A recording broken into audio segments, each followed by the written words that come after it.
Hello dear student, आप सभी का हमारी यूट्यूब चैनल पे एक बार फिर से बहुत बहुत स्वागत है। तो यहाँ पे आपके बॉटनी के एग्जाम के लिए हम पार्ट 2 लेके आए हुए हैं, जहाँ पे हम आज फिर से 50 क्वेश्चन आपके सामने एक्सप्लेन करेंगे, बताएंगे, है ना। ये 50 क्वेश्चन आप देखोगे तो 50 क्वेश्चन रहेगा, प्लस एक ऑप्शन तो सही रहेगा। जो तीनों ऑप्शन रहेंगे उसको भी एक्सप्लेन किया जा रहा है। तो मेरी बातों पर ध्यान दीजिए, है ना। जो मैं बातें बोल रहा हूँ, आपको कुछ नई बातें लगे तो उसको वीडियो को रोक के ना नोट भी कर लिया करो कि हाँ सर ने तो ये बताया है, ये भी होता है, अगर आपको नई आइडिया है तो, है ना। क्वेश्चन तो सॉल्व हम यहाँ पे करा ही रहे हैं हमारा ना। देखो यहाँ पे एफ है, बॉटनी द बर्निंग डिजायर। वहां पे जाओगे तो टेस्ट सीरीज भी मिल जाएगा, है ना। टेस्ट सीरीज है, प्लस कोर्स भी है। कोर्स के अंदर टेस्ट सीरीज फ्री है, तो आप कोर्स ज्वाइन कर सकते हो। चाहो तो सिर्फ टेस्ट सीरीज ज्वाइन कर सकते हो, टोटली आपके ऊपर है। नहीं भी ज्वाइन करते हो, यूट्यूब वीडियो भी देखते हो, तो एक तरीके से प्रिपरेशन हो ही जाएगी आपकी, है ना। लेकिन टेलीग्राम ग्रुप ज्वाइन कर लेना, वहाँ पे हम क्विज कराते हैं और फ्री में क्लासेस भी कंडक्ट कराते हैं, ऐसे 7:30 बजे शाम को, है ना। चलो आ जाओ, वीडियो को लाइक कर देना, 50 प्लस करना। ऐसे ही आपको और सारे वीडियो देखने को मिलते रहेंगे हमारी यूट्यूब चैनल पे। तो पहला देखो क्वेश्चन है कि ऐसा कौन सा साइनोबैक्टीरिया है जो कॉमनली राइस फील्ड में मिलता है और नाइट्रोजन को फिक्स करता है। तो वो आपका आंसर आएगा आलू सीरा। आंसर तो यहाँ आपको लिखा हुआ है। अब देखो नास्टाक है ना, ये एंथोसिरास के थैलस से मिलता है। एंथोसिरास एक ब्रायोफाइट है। नास्टाक पक्टिनिफॉर्म है, देखो। कोलराइड रूट आप साइकस में मिलता है। एनाबिना एजोली, देखो ये एजोला के अंदर मिलता है। तो ये सब आप जानते रहना, है ना। Anabaena, Nostoc. अगला है which algal product is used as scouring agent and filtration aid. तो ये भैया स्कोरिंग एजेंट और फिल्ट्रेशन के लिए हम डाई एटोमाइट का यूज करते हैं, मतलब ये डाई एटम से मिलता है ना। अब देखो बाकी जो है एल्गिन है, ये ब्राउन एल्गी से निकलता है, ये एक तरीके का पॉलीसेकेराइड है ना। पॉलीसेकेराइड नहीं, प्रोटीन होता है, चेक कर लेना एक बार। कैरागिनीन जो है रेड एल्गी, जो कोन्ड्रस क्रिप्सस है, जिसको हम बोलते हैं आयरिस मॉस, वहां से निकाला जाता है, आइसक्रीम बनाने में यूज होता है। एगार जो होता है ये आपका रेड एल्गी, जैसे जेराटिना हो गया, जिलेडियम हो गया, ग्रेसिलेरिया हो गया, इन सभी से मिलता है और इलेक्ट्रोफोरेसिस में यूज किया जाता है ना। अगला क्वेश्चन है द टर्म सिंजू स्पोर किस एल्गी से रिलेटेड है। तो सिंजू स्पोर देखो वाउचेरिया से रिलेटेड है। यहाँ पे हमने कल ही बताया था कि गांगोसायराई से यही भी मिलता है। क्लेमाइडोमोनास एक ऐसा यूनिसेलुलर फंजाई है जिसके पास कॉप शेप्ड क्लोरोप्लास्ट होता है। वाल्वाक्स की कॉलोनी जो होता है उसको हम सिनोबियम बोलते हैं। फ्यूकस को जो हम बोलते हैं, देखो रॉकविड बोलते हैं, ये ब्राउन एल्गी है ना। अगला क्वेश्चन है कि ऐसा कौन सा ब्रायोफाइट है जिसका यूज हम पैकिंग मटेरियल की तरह करते हैं, क्योंकि ये वाटर को होल्ड करके रखता है, अपने वेट का ये 18 गुना पानी रख सकता है। तो ये आपका आंसर आएगा स्फेगनम, है ना। इसको हम बॉग मास, क्वेकिंग मास, टर्फ मास, पीट मॉस बोलते हैं। फर्स्ट वर्ल्ड वार के दौरान बहुत सारे सैनिक घायल होते थे ना, पट्टी की तरह भी इसका यूज किया जाता था। रीसिया के बारे में तो आप जानते ही हैं। कमेंट सेक्शन में चलो बताओ कि रीसिया का ऐसा कौन सा स्पीसीज है जो एक्वाटिक है ना। और मार्केंसिया के बारे में एक फैक्ट जानते हो, इसके पास एंथ्रीडियो 4 आर्चिगोनियो 4 पाया जाता है। और जो आर्चिगोनिया होता है थैलस पेल हैंगिंग पोजीशन में पाया जाता है मार्केंसिया के ऊपर। जेम्मा कप पाया जाता है भाई मार्केंसिया के पास। स्यूडो इलेटर किस में मिलेगा। स्यूडो इलेटर जिसके पास स्पाइरल थिकनिंग नहीं रहेगा, तो pseudo elater is a feature of hornwort यानी कि एंथोसिरास का। ऐसा कौन सा टेरिडोफाइटा है जिसके पास ट्रेबेकुलाई रहेगा। Trabeculae is the modification of endodermis and trabeculae is the feature of Selaginella, जो कि स्टेम के में पाया जाता है ना। तो लाइकोपोडियम को हम बोलते हैं क्लब मास, सिलेजिनेला को लिटिल क्लब मास। इक्विसिटम जो है हमारा, इस इक्विसिटम को क्या बोलते हैं, हॉर्सटेल, है ना। मार्सिडिया को पेपर वर्ट बोलते हैं। तो ये सब चीजें जैसे कॉमन नेम हो गया।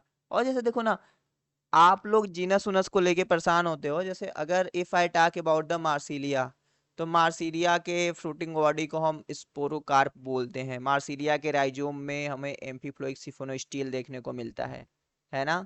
ये सारे क्वेश्चन आपसे पूछे जाते हैं। सिलेजेनेलाम जैसे ग्लासोपोडियम हो गया, लिग्यूल हो गया, ट्रेबेकुलाई हो गया, हेट्रोस्पोरस होता है, ये सारी चीजें।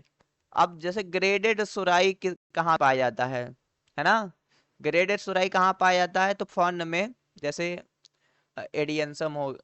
अच्छा, ग्रेडेड सुराई जो होता है, ये तो देखो यार, ग्रेडेड सोराई जो हो गया आपका, टेरिस एडियंसम डायोप्टेरिस सभी में होना चाहिए ना, क्योंकि जैसे देखो सिंपल सोराई जो होता है ओफियोग्लासम बोट्राइकम में, और अच्छा ग्रेडेड सोराई, ठीक है ठीक है, यहाँ पे इसमें मिक्स्ड रहेगा, एडियंसम टेरिस ये सब में मिक्स रहेगा।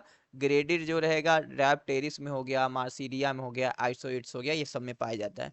तो ये सोराई का टाइप भी आपको याद करना है ना, एडियंसम टेरिस ये सब में मिक्स्ड होता है। अगला क्वेश्चन है ओब्यूल जिम्नोस्पर्म में कैसा होता है?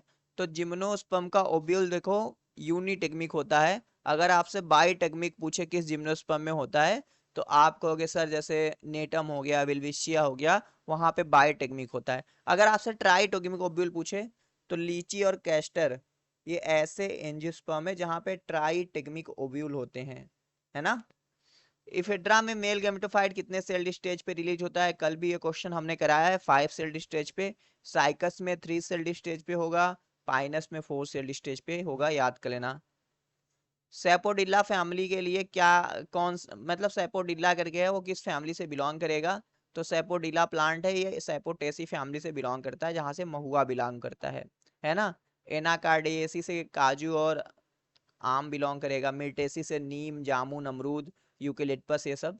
तो कौन, जैसे देखो ना, बहुत लोग हैं टेक्सोनॉमी से डरते हैं। अभी फिलहाल तो आप एंट्रेंस की तैयारी कर रहे हैं, लेकिन बॉटनी को अगर आप समझना चाहते हो अच्छे से, तो आसपास जो भी प्लांट देख रहे हो, जैसे मान लो मक्का है, नीम है ना, फिर और जितने भी प्लांट हैं, आम, महुआ, अमरूद, नीम, है ना, बरगद, पीपल, जामुन, तो इन सब प्लांट कौन से फैमिली से बिलोंग करते हैं? और फैमिली के बारे में जान जाओगे तो थोड़ा सा करेक्टर भी जानोगे, है ना, उसको देखोगे कि हाँ भाई, अगर लीफ के बारे में ऐसे कह रहा है, अल्टरनेट है तो ठीक है, इम्पारी पिन्नेट है तो ठीक है, इसमें भी है, कंडुप्लीकेट टैक्सिस क्या है, यहाँ पे भी है, इन्फ्लोरेसेंस देखो, फ्लावर देखो। फैमिली का पहचानने का तरीका एकदम फ्लावर। मैं मिर्टेसी की बात कर रहा हूँ ना, मेरी बात सुनो पहले, क्वेश्चन मैं करवा दूंगा। अमरूद का फ्लावर देखे हो, इमेजिन करो। जामुन का फ्लावर देखे हो, इमेजिन करो। यूकेलिप्टस का फ्लावर देखो, इमेजिन करो। बार्टल ब्रश, जिसे हम लैला मजनू प्लांट बोलते हैं, कैलिस्टीमोन, उसके बारे में देखो। ये सब सब एक ही फैमिली से आते हैं, है ना। समझ गए ना, चलो आगे चलते हैं। पल्स क्राप कहाँ से बिलोंग करते हैं? तो pulse crop belong to the Fabaceae family. गेहूं चावल जो होता है पोएसी से, सोलेनेसी से टमाटर आलू बैगन, लेमिएसी से तुलसी, है ना। तो अब देखो ना, जैसे फैमिली जब आप पढ़ रहे हो, जैसे फैमिली की बात ही हो रही है, तो इन सारे फैमिली जो है चार, इनसे ना दो दो तीन तीन क्वेश्चन बनते हैं। जैसे मुझसे बहुत लोग पूछते हैं कि सर टेक्सोनॉमी यानी कि प्लांट फैमिली हम कहाँ से पढ़े? तो कहीं से नहीं। देखो मैं बुक का नाम ले लूंगा कि सिम्पसन से पढ़ लो, गुरुचरण सिंह से पढ़ लो, ओपी शर्मा से पढ़ लो, लेकिन जब आप बुक पढ़ोगे, सबसे पहली बात, आप किताब तो परचेज करने जाओगे नहीं मैक्सिमम लोग। आप क्या करोगे, मान लो सॉफ्ट कॉपी कहीं से मिल जाता है, आप खोलोगे तो एक दो दिन तक स्क्रॉल करोगे, फिर छोड़ दोगे। पोएसी में देखो क्या क्या क्वेश्चन है। पोएसी में सबसे पहले स्पाइक आप स्पाइकलेट इन्फ्लोरेसेंस, कैरियोप्सिस फ्रूट, है ना, फिर बेसल प्लेसेंटेशन। मतलब यूं कहूँ तो पोएसी से दो ही क्वेश्चन बढ़िया है, कैरियोप्सिस फ्रूट वाला, स्पाइक आप स्पाइकलेट वाला। फेबिसिस से देखो वेक्जिलरी एस्टिवेशन, डाइएडल्फस वाला, डाइएडल्फस स्टेमेन, है ना, ये दो क्वेश्चन। सोलेनेसी से oblique ovary, oblique ovary epipetalous condition, axile placentation. Lamiaceae से वो पूछता है इन्फ्लोरेसेंस, वर्टिस लास्टल इन्फ्लोरेसेंस। तो ये चीज है ना, कि मतलब आप जब पढ़ते रहते हो, देखो मैं एक एक दो दो क्वेश्चन बता रहा हूँ, ऐसे चार पांच बनेंगे, लेकिन मैं आपको मेन मेन बता रहा हूँ कि हर एक चीज से मेन मेन क्या होगा। टाइपिफिकेशन इन टेक्सोनॉमी क्या इंश्योर करता है भैया? नामनक्लेचर। प्लांट कोई आप नया खोजो तो उसको नामनक्लेचर करो। टाइपिफिकेशन में जैसे होलो टाइप, लेक्टोटाइप, आइसोटाइप, पैराटाइप, सिन टाइप, ये सब करके होता है ना। होलो टाइप जो आथर डिसिग्नेट करता है ना प्लांट को। लेक्टोटाइप कब डिसिग्नेट किया जाता है? जब आपका होलोटाइप जो रहता है खो जाता है, जब आथर ने डिसिग्नेट किया था, खो गया है, तो उसको हम फिर से डिसिग्नेट करते हैं, तो लेक्टोटाइप बोलते हैं।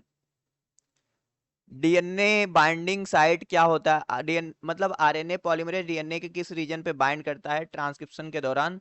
तो RNA polymerase bind to the promoter region, है ना, और इसके लिए सिग्मा फैक्टर बड़ा रोल प्ले करता है बाइंड कराने में। रिप्रेसर तो ऑपरेटर से बाइंड करता है। जब आप लैक उपरांत पढ़ते हो ना, तब इसके बारे में जानते हो। राइबो स्विच क्या रेगुलेट करता है? तो राइबो स्विच ऐसे कुछ कंपोनेंट होते हैं जो बाइंड करते हैं डीएनए वनए के ऊपर और ट्रांसक्रिप्शन के लेवल को रेगुलेट करते हैं।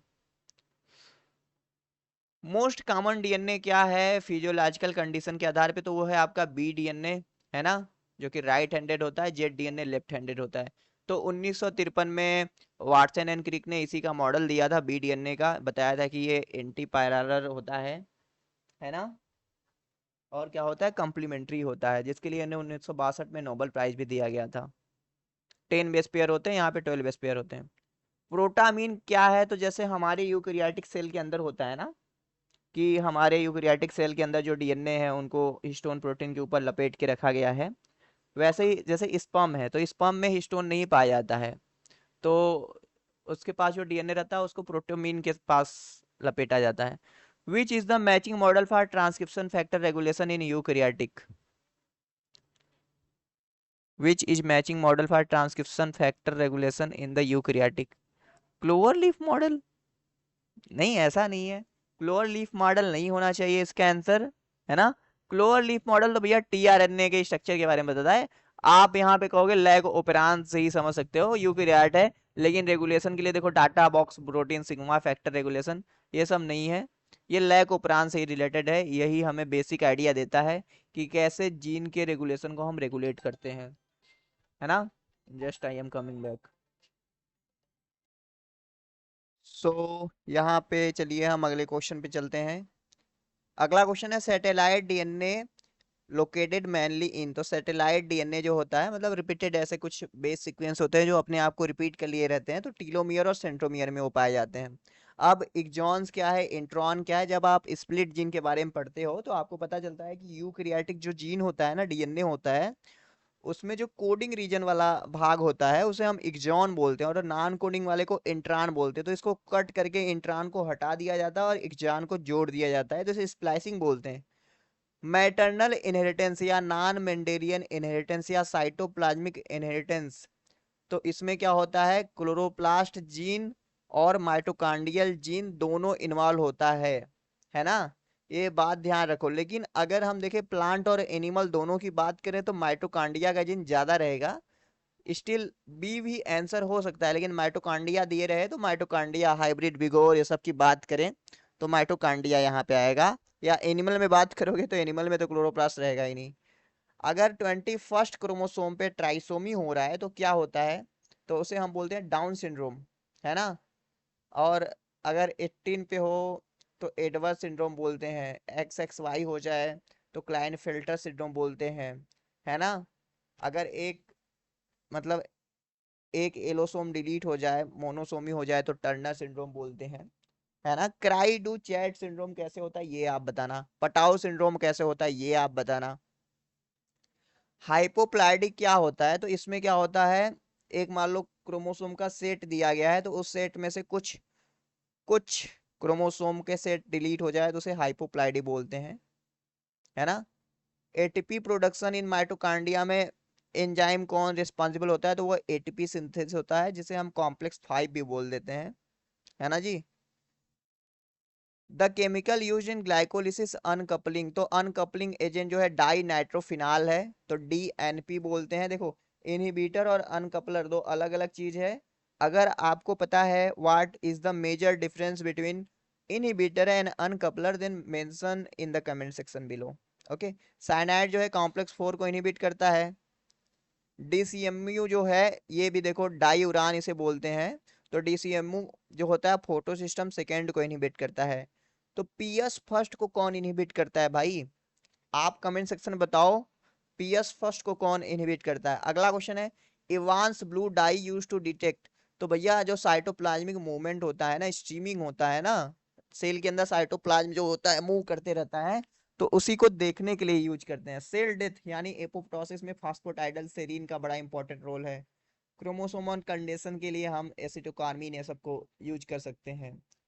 एबीसी ट्रांसपोर्टर इन्वॉल्व, तो एबीसी ट्रांसपोर्टर जो होता है भैया, इसको काम करने के लिए एनर्जी की जरूरत होगी, यानी एटीपी तो यूज करेगा ही करेगा। ट्यूनिका कार्पस थ्योरी क्या एक्सप्लेन करता है? सूट अपेक्स ऑर्गेनाइजेशन को एक्सप्लेन करता है। और ट्यूनिका कार्पस थ्योरी किसने दिया था? स्मिथ ने दिया था। हिस्टोजन थ्योरी हैंस्टीन ने दिया था। एपिकल सेल थ्योरी नोगेली ने दिया था, है ना? ये सब थ्योरियां हैं जो आपको याद करनी है। वर्ड नेशन रेफर टू, तो वर्ड नेशन क्या होता है? Arrangement of young leaf in word condition. अगर एक लीफ को अगर आप देखोगे ना, मतलब सारे जैसे एक मान लो बर्ड है, बर्ड में ढेर सारे लीफ आ रहे हैं, ढेर सारे लीफ, तो सारे लीफ अपने आप को कैसे अरेंज करके रख रहे हैं बर्ड कंडीशन में, उसे वर्ड नेशन बोलेंगे। और एक इंडिविजुअल लीफ की फोल्डिंग कैसे है उस बर्ड कंडीशन में, उसको टैक्सिस बोलेंगे। ट्राइकोम का क्या फंक्शन है? तो ट्राइकोम जो होता है मल्टी सेलुलर होता है, इसको हम स्टेम हेयर भी बोलते हैं। तो ये डिफेंस में, हर्बिवोरी प्रोटेक्शन में और ट्रांसपराइजेशन को कंट्रोल करने में काम करता है। खैरा डिजीज राइस में किस कमी से होता है? तो जिंक की कमी से होता है भैया। कापर से एक जंथेमा होता है, ये बात आप ध्यान देना। फाइटोक्रोम जो होता है रेड लाइट को किस वेवलेंथ पे ऑब्जर्व करता है? तो 660 नैनोमीटर पे ऑब्जर्व करता है। जिब्रेलिन किसको प्रमोट करता है? तो ये सीड जर्मिनेशन को प्रमोट करता है। सीड डोरमेंसी हो गया, स्टोमेटा का क्लोजिंग हो गया एब्सिशन के लिए, एब्सिस होता है। Yes core channel are associated with, तो ये चैनल एसोसिएटेड है जाइलम लोडिंग से, है ना? अगला क्वेश्चन है which hormone delay leaf sensation. तो रिजमांड लैंग इफेक्ट की बात करें या बात करें डिले इन सेंसेशन की, तो वो है साइटोकाइनिन। कैम प्लांट जो होते हैं इनके पास स्कोटो एक्टिव टाइप का स्टोमेटा होता है, तो ये नाइट में अपना स्टोमेटा ओपन करते हैं ना जी, 8 नाइट हो जाएगा। स्ट्रेस हार्मोन आपका एब्सिसिक एसिड है। ऑक्सीजन pH2 के द्वारा इवॉल्व होता है। Most abundant greenhouse gas CO2 है आपका।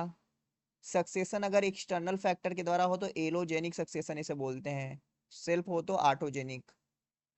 लेटराइट सॉइल जो रहता है रिच रहता है आयरन में भैया।